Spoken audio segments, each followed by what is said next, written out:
A tale as old as time, or is it? How did I get into NASCAR? Let's talk about it.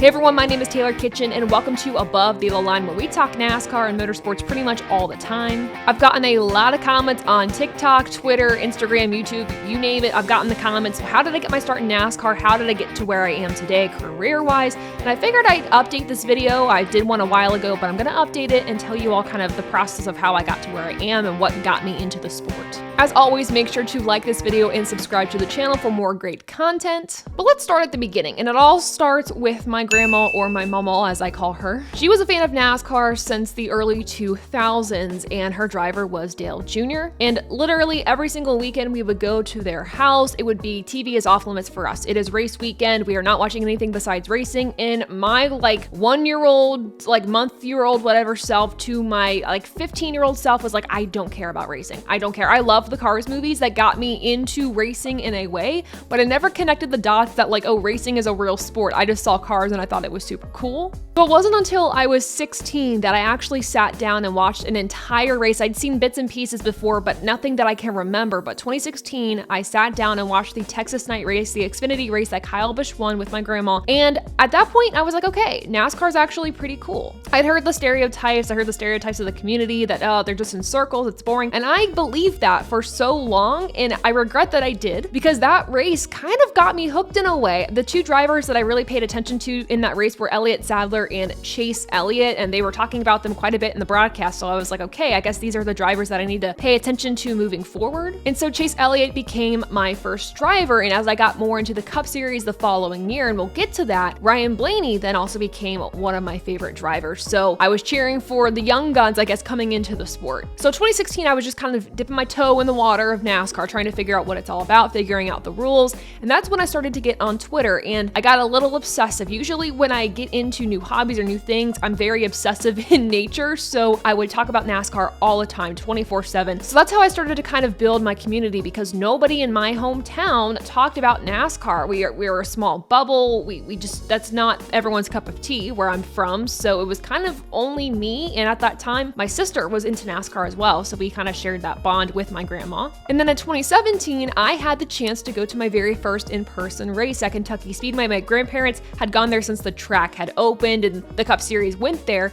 And they were like, hey, do you and your siblings want to go to the track with us and just kind of have a trip, a grandparents and grandchild trip? And I was like, heck yeah, let's go to the track. I've never been to a race before this moment. So I was really excited, but I didn't really know what to expect. Again, I still had a lot of those stereotypes in my head. And when I got to the track, I guess I just didn't conceptualize how grand a racetrack actually is. I was blown away. And what was really special about this experience is we actually camped at the track. My grandparents camped every single year at Kentucky until I think 2019 was our last year going there, and we'll get there. But every single year they camped, and that made the experience so much better because you were just kind of in the atmosphere of race weekend 24/7, and that was super special, and it got me so excited going into these races. So that year, it was really my introduction into I love this sport. From that moment on, just hearing the sounds of the engine, smelling the burning rubber, the fuel, and seeing the drivers and how close you could get to them and just talking to these personalities, I was hooked right away because I knew that NASCAR was something special compared to the other sports. And I played sports as a kid. I played soccer, tennis, basketball. I did competitive dance. I did so many things, but nothing compared to the excitement and just the uniqueness of motorsports in general. And that right away grabbed my interest. And since then, I've ran with it, as you can tell.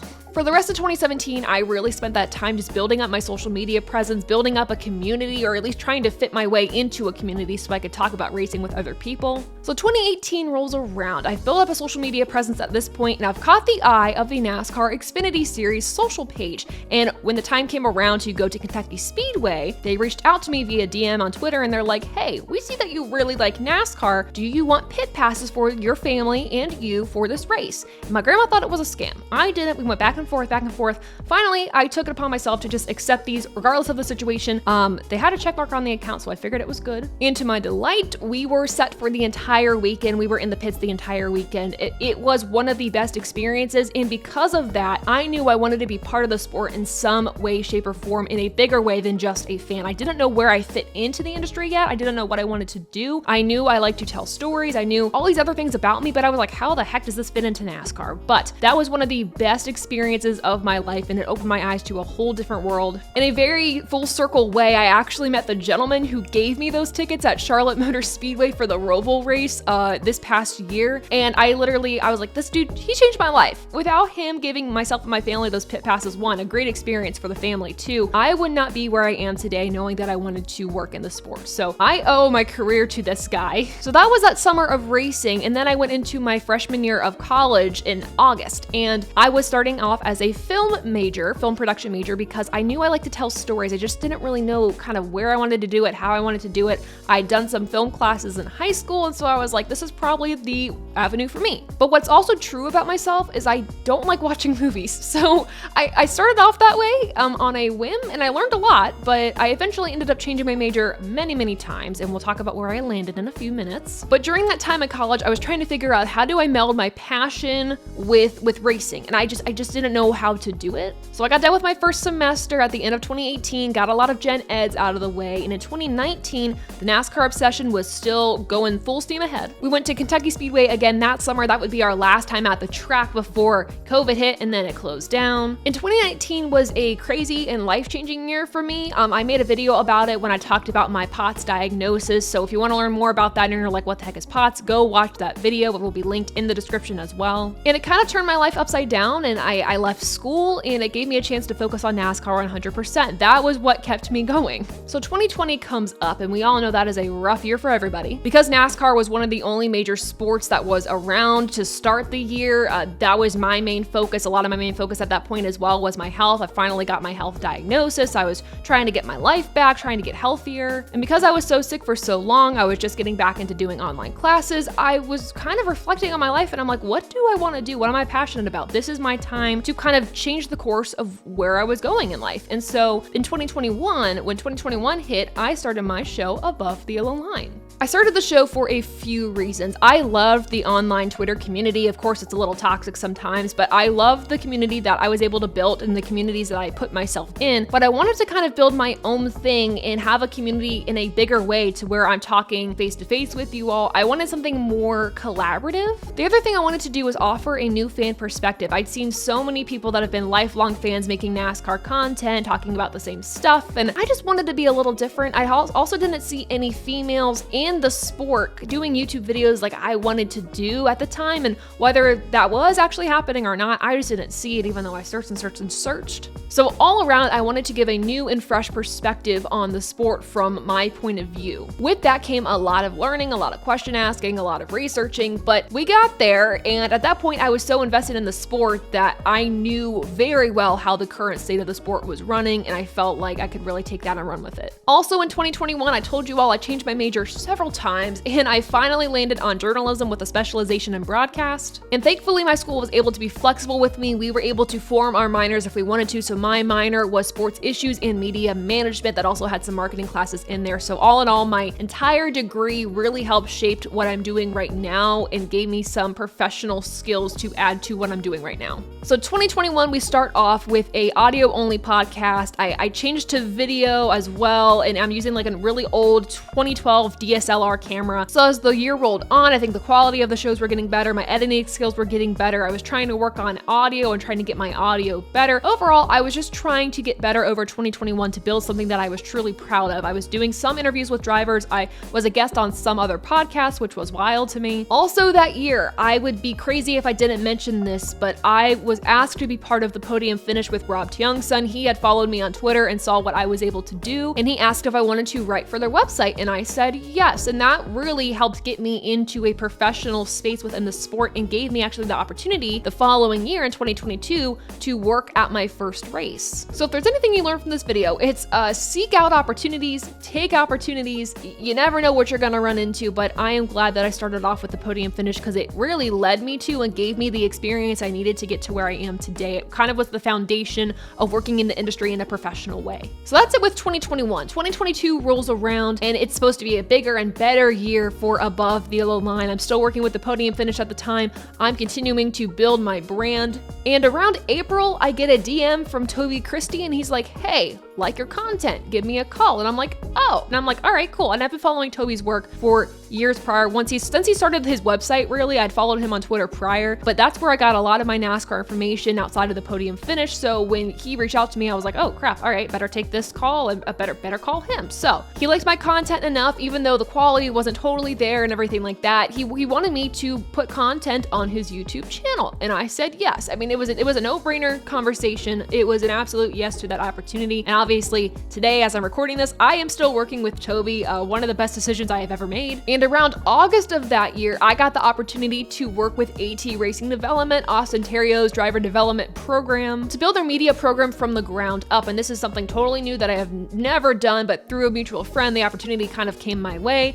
And yet again, as I'm recording this, I'm still working with Austin and his driver, which is fantastic. And again, that's another stepping stone into getting in the industry in a professional way. So at this point in time in my life, not only am I a full-time college student, I'm doing an internship, I'm working with the Podium Finish, Toby Christie, and I'm doing this like part-time freelance thing with AT Racing Development. I was also working at my school's library at the time, which was also a great experience on its own. So I was doing like 6 things at once. And as you can imagine, I got pretty burnt out pretty fast. So at that point in time, I stepped away from the Podium Finish. I also left my role at the library to focus on these careers that I had brewing and racing at the time with the driver development company and with TobyChristie.com, partnering with my brand Above the Yellow Line. 2022 was also the year I went to my first race outside of Kentucky Speedway. I went to the 600, and that was one of the best races I've ever seen. That's also the race where I got to meet my friends, Dom Joseph and Adam Lucas, in person. We became friends through Twitter in 2021, and then 2022. They'd already been on like some streams that I did and some videos for ATYL, but finally got to meet them in person. That's also where I met Ben Branscombe, and I'm so glad that we were able to meet him. He's part of TobyChristie.com, but meeting him in person, like that was so awesome. We quickly brought him into the group as well. I also met Rob that year, and Rob has been such a great addition to our group too. So I know it's like the Fantastic Four, but we're gonna call ourselves the Fantastic Five, the ATYL crew, best buds for life. So I guess long story short as well, like be careful who you meet online, but you can also meet some pretty great people online. So I'm very glad that we were all brought together within that NASCAR community, and now we're best friends. 2022 was also the first year that I was able to report live at the track for the Truck in ARCA series at Mid-Ohio, and that was an incredible experience. I tried my hand at photography for the first time, and it was tough, but it was a lot of fun. I got to work that weekend with Stephen Conley from the Podium Finish, and that was awesome, and we've been working races together since here and there, so that's been really cool. So 2022 was a year of building, growing, learning what we're capable of, and then we reached this year, and like this year has been arguably like the best year of my life. Graduated college with a Bachelor of Science in Journalism, specialization in broadcast, and of course, like I said, my minor sports issues and media management. I got an opportunity to work with Team Hornaday Development through AT Racing, so I added that onto my plate. I was able to go to so many races this year, the Coca-Cola 600, the IndyCar race at Mid-Ohio. I covered ARCA and trucks again at Mid-Ohio. I also went to Michigan International Speedway. I went to that race in 2022, but as a fan, this year though, I was able to cover it as part of media, and that was my first time covering truck and Xfinity, and that was so much fun. I also went to the Roval, so I was able to cover that race for media as well, and that was an incredible experience. Got to work alongside Toby Christie for the first time, and it was great to learn from him. I also did a lot more interviews this year. I stepped into the marketing side of the sport this year. So really, I said yes to almost every opportunity that was thrown my way. And since then, I've literally been able to work in almost every part of the sport in terms of media, PR, marketing, and I've learned so much. This has been a huge year career-wise in 2023. Also earlier this year when I went to the 600, I was able to tour some of the race shops. It was really cool getting to see behind the scenes of how these race shops function. Really gave me an idea of like, hey, do I want to work for a team someday? Do I not? So it was also very instrumental in helping me kind of build what I want to do in my career. So shout out to Keith in France at Penske, and shout out to Josh Gordon at Trackhouse at the time. Very awesome experiences. This year was just really special, filled with super cool experiences like those track tours. I'm getting to go into off-access paint, getting to tour Daytona this year in the summer. Like it was just unreal how awesome this year was and all the opportunities. So a lot of these opportunities would not be possible without you all watching the content. So thank you all so much for that. that. But that is it for this video. I know it was kind of all over the place, but I kind of combined how I got into the sport, that story there, to how I kind of went through my career, very early in my career still. There's still a long way to go, but at least kind of how I got my foundation and how I got my start. So if you guys have any more questions, let me know in the comments below. I can answer them, but that is it for this episode of ATYL. Thank you all so much for watching this video. Thank you for supporting the channel. Make sure to visit AboveTheYellowLine.com for more about us and to check out our merch. The shirt I'm wearing, it's on sale on our website, so make sure to check it out. But thank you all so much for watching, and until next time, I'll see ya. Bye.